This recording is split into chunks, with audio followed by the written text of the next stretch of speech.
ሰበር ዜና በዚህ ሰዓት የተሰማው ሰበር መረጃ ናይጄሪያ አጥቂ ቪክተር ኦሲሜን ከአርሰናል ጋር ስሙ ተያይዟል። አንድሬ ቤርታ የአርሰናሎቹን ተጫዋቾች ማርቲኔሊንና እንደዚሁም ደግሞ ኖዋኔሪን ለማስፈረም ከፍተኛ ፍላጎት ያሳዩት ጋላታሳራዮች በዚህ ዝውውር መካከል ታዲያ የቪክተር ኦሲሜን ስምን እንዳነሱና ሁለቱ ግለሰቦች ማለትም አንድሪያ ቤርታና የጋላታሳራይ አመራሮች በዛሬው ዕለት ንግግር ማድረጋቸውን ታማኙ ዘቴሌግራፍ እንደዚሁም ደግሞ የቢቢሲው ታማኙ ጋዜጠኛ ሳሚ ሞክቤል ሰበር መረጃ በማለት ከደቂቃዎች በፊት አጋርተውናል። ይህ አጥቂ ከአርሰናሎች ጋር ባለፈው የዝውውር መስኮቶች ስሙ ሲያያዝ እንደነበር የሚታወስ ነው። ሁሊያን አልቫሬዝ ላይ ከፍተኛ ፍላጎት ያሳዩት አርሰናሎች ምንም እንኳን አትሌቲኮ ማድሪድ ተጫዋቹን ለመልቀቅ ፍላጎት ባያሳዩም ለሱ ተተኪ ሊሆን የሚችልና ለቪክተር ዮኬሬሽ ደግሞ ሁነኛ ተቀናቃኝ ይሆናል ብሎ ያሰቡትን በሊስታቸው ላይ ከፍተኛ ቦታ የሚሰጡትን ናይጄሪያውን አጥቂ ቪክተር ኦሲሜንን ከጋላታሳራይ ለማስፈረም የመጀመሪያ ንግግር በዛሬው ዕለት ማድረጋቸው መረጃዎች ጠቁመዋል። ታዲያ እናንተስ በዚህ የዝውውር መረጃ ላይ ምን ትላላችሁ? ቪክተር ኦሲሜን አርሰናልን ቢቀላቀል ትመርጣላችሁ? ሀሳብ አስተያየትና ምላሻችሁን ኮሜንት ሴክሽን ላይ ያጋሩኝ። እንደነዚህ ታማኝነት ያላቸው ፈጣን እግር ኳስ መረጃዎች በቀጣይ እንዲደርሷችሁ የፕላስ ምልክቷን በመንካት የሜዳ ስፖርት ቤተሰብ ይሁኑ። ቪክተር ኦሲሜን ወደ አርሰናል የተለያዩ መረጃዎች እየወጡ ይገኛሉ። ሁሊያን አልቫሬዝ፣ ማርቲን ዙቢሜንዲ፣ ኮንሳ፣ ሬስ ኔልሰን በተመለከቱ አዳዲስ ነገሮች አሉ። ኮፒ ሊንክ ፎሎ ማድረጋችሁ እንዳትረሱ ወገንታት። አርሰናል የሁሊያን አልቫሬዝ ዝውውር ውስብስብ መሆኑን ተከትሎ የተለያዩ አማራጮችን እያየ እንደሆነና ከዛም ውስጥ ቪክተር ኦሲሜንን ለማስፈረም ኮንታክት እንዳደረገ ቴሌግራፍ ማትሎው ነበር የዘገበው። ከዛ በኋላ ደግሞ ታማኝ የሚባለው ሳሚ ሞክቤል የቢቢሲው ጋዜጠኛ እንግዲህ ከጋላታሳራይ ጋር በማርቲኔሊ እና በኖዋኔሪ ለመሸጥ እንግዲህ አርሰናል እየተነጋገረ ነው። በዛ መሃል ኦሲሜንንም ሁኔታ እንደጠየቀ ሳሚ ሞክቤል አረጋግጦታል። ከዚህ በኋላ የተለያዩ ነገሮችን እንሰማለን። እኔ ግን የሚሆን ዝውውር አይመስለኝም። ሲቀጥል ማርቲን ዙቢሜንዲን የተለያዩ የስፔን ክለቦች ለማስፈረም ፍላጎት እንዳሳዩ ራሱ ሳሚ ሞክቤል ዘግቧል። እንደ ማትሎ ዘገባ ደግሞ ኮንሳ አርሰናል ለመቀላቀል ፈቃደኛ እንደሆነ ነው። በመጨረሻም ሬስ ኔልሰን ወደ ዌስትሃም የሚያደርገው ዝውውር ሊጠናቀቅ ከጫፍ እንደደረሰና አርሰናልም ከዝውውሩ 3.5 ሚሊዮን ፓውንድ አካባቢ እንደሚያገኝ ሳሚ ሞክቤል ዘግቧል። ሀሳባችሁን ኮሜንት ላይ አስቀምጡልኝ። ይመቻችሁ። ምን አይነት ሰበር ዜና ነው የተሰማው? ይሄ ብቻ አይደለም፣ ብዙ ሰበር ዜናዎች አሁን ላይ ወጥተዋል ማለት ነው። ጋላታሳራይና አርሰናል በቪክቶር ኦሲሜን ጉዳይ ንግግር እንዳደረጉ ቴሌግራፍ አስነብቧል። እንግዲህ ጋላታሳራዮች እንደምታውቁት ገብርኤል ማርቲኔሊ እና እንደዚሁም ደግሞ ኢታን ኖዋኔሪን ከአርሰናል የማስፈረም ፍላጎት አላቸው። ምንም እንኳን ገብርኤል ማርቲኔሊ ወደ ቱርክ የማቅናት ምንም አይነት ፍላጎት እንደሌለው መረጃዎች ሲወጡ ቢገኙ ማለት ነው። እና እግረ መንገዳቸውን ግን አርሰናሎች የቪክቶር ኦሲሜንን ጉዳይ ቼክ አድርጓል ወይም ተነጋግሯል የሚል መረጃ ወጥቷል። ዝውውሩ እስከሚዘጋ ድረስ ይህ ዝውውር አይሆንም አይደረግም ብላችሁ እንዳታስቡ። አርሰናል ምንም ነገር ሳይተማመን ገብርኤል ማርቲኔሊን ትሮሳርድን ሊሸጥ አይችልም። ስለዚህ የመሆን ቻንስ አለው። ሌላው እንግዲህ ክረምቱን በጣም ሲያሰለቸን የነበረው የፌራን ቶሬስ ጉዳይ ተጠናቋል። ፓሪስ ሴን ጀርመን መቀላቀሉን ይፋ ሆኗል። ቀን ላይ ባጋሯችሁ መረጃ መሰረት እንግዲህ ቲጃኒ ራይንደርሰን ወደ አልቃዲሲያ ሊያቀና ይችላል። የተጫዋቹ ውሳኔ ብቻ ነው የሚጠበቀው ስላችሁ ነበር። ቲጃኒ ራይንደርሰን ውሳኔውን ይፋ አድርጓል። በማንቸስተር ሲቲና በአልቃዲሲያ ጉዳይ ላይም እንግዲህ ተስማምቷል ማለት ነው። ቲጃኒ ራይንደርሰን ወደ አልቃዲሲያ ተቀላቅሏል። ቤንኦዋ ባዲያሼሌ እንደዚሁ ከቼልሲ ወደ ናፖሊ የሚያደርገውን ዝውውር አጠናቋል። ዝውውሩ በውሰቱል ነው እንግዲህ ተጠናቀቀው ማለት ነው።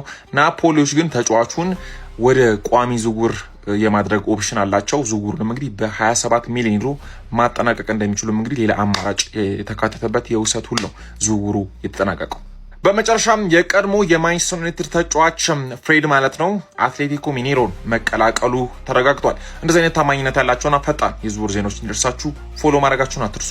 ክለባችን አርሰናል አሁን ደግሞ የቪክተር ኦሲሜን ፈላጊ ሆኖ ብቅ ብሏል። ከአዲቤር በኋላ ክለባችን አርሰናል ቤት ውስጥ ጥቁር አጥቂ የሚሳካለት አይመስለኝም። ለማንኛውም ጋላታሳራዮች እስካሁን ምንም አይነት ዋጋ እንዳለጠፉበትና እነሱ የገዙበትን 70 ሚሊዮን ዩሮ ለአርሰናል ያቀርባሉ ተብሎ ይጠበቃል። ቪክተር ኦሲሜን ወደ ክለባችን አርሰናል ይቀላቀል ወይ? አርሰናልን ይመጥናል ወይ? እስቲ ኮሜንት ላይ ሐሳብ አስተያየታችሁን አስቀምጡልኝ። ይመቻችሁ። ጠላት አገር ሰላም ብሎ ቁጭ ባለበት እኛ በምሽት መተን ቆሊውን እንገፋዋለን። የአርሰናል ደጋፊ ደግሞ ቆሊ የገፋውን በኮፒ ሊንክ አካውንት ያዛርጉኝ። ዛሬ አንድ ቪዲዮ ነው የሰራሁት። ብዙ ሞራል እየሞት ስለሆነ እቺ ግን ስለምታስደነግጥ በምሽት ነው የመጣሁት። እንግዲህ ኢታን ዋይኔሪን እና ማርቲኔሊን ጋላታሳራይ ለማስፈረም እንግዲህ ያው የላቀ ደረጃ ላይ ነው 45 አቅርቧል። ለዋይኔሪን እንግዲህ አርሰናል የጠየቀውን ክፍያ እንደሚከፍል ነው እንግዲህ መረጃዎች የወጡት። በዚህ ምክንያት ኦሳሚንን ደግሞ አርሰናል ለማስፈረም ቁርጥ ያለ ንግግር ላይ ነው። ብራዘሬ ደሞዙ ነበረ ከባድ የነበረው። አርሰናል ደግሞ የደሞዝ ችግር የለበትም። ቪኒሺየስ እንኳን ማድሪድ ያላቀረበለትን ያቀረብን አንበሶች ነን። ስለዚህ አርሰናል በፕሪሲዝን ጨዋታዎች እንግዲህ ችግሩ ጎልቶ ወጥቶበታል። በዚህ ምክንያት ኦሳሚንን የመሰለ አንበሳ ሁለቱን ተጫዋቾች ሰተን ከፈለግን በመቀያየር ካልሆነ እነሱን በሁለቱን በሸጥንበት ይሄን ዘና አድርጎ ያመጣልናል። በደንብ ኮፒ ሊንክ አድርግ ወንዳ አጥቂ ቪክተር ኦሲሜን፣ ማርቲን ዙቢሜንዲ፣ ጋብሪኤል ማርቲኔሊ እና ኢታን ዋኔሪን በተመለከተ አዳዲስ መረጃዎች ወጥተዋል። መረጃዎቹን ባጭሩ እንመልከት። ማርቲን ዙቢሜንዲን በተመለከተ ሪያል ማድሪድን ጨምሮ በርከት ያሉ የስፔን ክለቦች ተጫዋቹን ለማስፈረም ከፍተኛ ፍላጎት እንዳሳዩና ተጫዋቹም ራሱ ለዝውውሮች ክፍት እንዳደረገ የሳሚ ሞክቤል መረጃ አሳይቷል። ኢታን ዋኔሪን በተመለከተ ክለባችን ለተጫዋቹ የዝውውር ጥያቄዎችን ለመስማት ዝግጁ እንደሆነና ጋላታሳራይን ጨምሮ ኤሲ ሚላን፣ ፉልሃም፣ አርቢ ሌፕዚግ እና ቦሩሲያ ዶርትመንድ ተጫዋቹን ለማስፈረም ፍላጎት እንዳሳዩ የሳሚ ሞክቤል መረጃ አሳይቷል። ቪክተር ኦሲሜንን በተመለከተ ክለባችን ተጫዋቹን ለማስፈረም ከጋላታሳራይ ጋር አንዳንድ ንግግሮችን እንዳደረገ የሳሚ ሞክቤል መረጃ አሳይቷል። አንድሬ ቤርታ ከቱርክ ክለቦች ጋር በጣም ጥሩ የሚባል ግንኙነት አለው። ጋላታሳራዮች ኢታን ዋኔሪና ማርቲኔሊን ለማስፈረም ከክለባችን ጋር ንግግሮችን አድርገዋል። በእነዚህም ንግግሮች ወቅት ቪክተር ኦሲሜንን በተመለከተ ክለባችን ከጋላታሳራይ ጋር ንግግሮችን እንዳደረገ ነው የሳሚ ሞክቤል መረጃ የሚያሳየው። ሞክቤል ያጋራን መረጃ ይሄንን ይመስላል። እናንተስ በቪክተር ኦሲሜን ዝውውር ላይ ምን ትላላችሁ? ሀሳባችሁን ኮሜንት ሴክሽን ላይ አስቀምጡልኝ። ከአርሰናል ጋር ቀጣይ ዓመትም ለዋንጫ የሚፎካከረው